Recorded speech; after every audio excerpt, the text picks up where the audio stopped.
Hello guys, আসসালামু আলাইকুম। তোমরা তো সবাই জানো আমি কয়েকদিন হলো আমি আমার বোনের বাড়িতে এসেছি। সেখানে গিয়ে ছোট্ট একটা পিকনিক ছিল।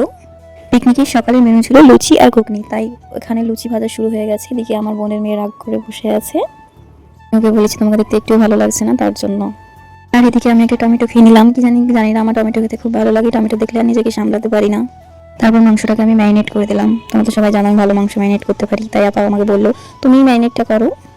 আমি ম্যারিনেট করলে নাকি রান্না করতে হয় না, এমনিই স্বাদ হয়ে যায়। তারপরে এদিকে আমার মহারানী নতুন জামা পরে এসেছে। আমি ওকে দেখতে খারাপ বলেছি, তার জন্য তারপর ওকে একটু কোলে নিলাম। কোলে নিয়ে একটু চুমু খেয়ে নিলাম, একটু চটকে নিলাম ভালো করে। ওকে চটকাতে এদিকে লুচি তরকারি রেডি। আমি খেতে বসে পড়েছি। আর ওদিকে সবাই খাচ্ছিল। আমি আমারটাই ভিডিও করেছি, ওদেরটা ভিডিও করা হয়নি, কারণ তাদের সমস্যা, মুখ দেখাবে না কেউ, সেই জন্য। থালে খেয়ে আমার শান্তি হচ্ছিল না, তাই আমি কড়াইয়ে খেতে লেগেছি, কারণ কড়াইয়ে খাওয়ার মজাই আলাদা। কি জানি আলাদা একটা টেস্ট লাগে। তোমরা কারা কারা খেয়েছো অবশ্যই জানিও। আর এদিকে দেখো বিরিয়ানি দমে দেওয়া হয়েছে। বাঙালিরা এভাবেই বিরিয়ানি দমে দেয়। প্রথমে একটা কড়াই দেওয়া আছে, কড়াইয়ের উপরে অর্ধেক ইট, তার উপরে দা। আর এদিকে দোলন স্যালাডগুলো কাটছিল। তারপরে বাচ্চারা ওদিকে আগ্রহে বসে আছে বিরিয়ানি খাওয়ার জন্য। তারপরে দেখি বুবুরা হাঁড়ি থাল বাসনগুলো মেজে নিচ্ছিল। শুধু খেলেই হবে, কাজও করতে হবে।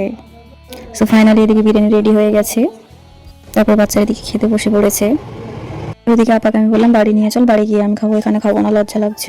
আজকের মতো এখানে শেষ করছি, আবার দেখা হচ্ছে আগামী কোনো ব্লগ।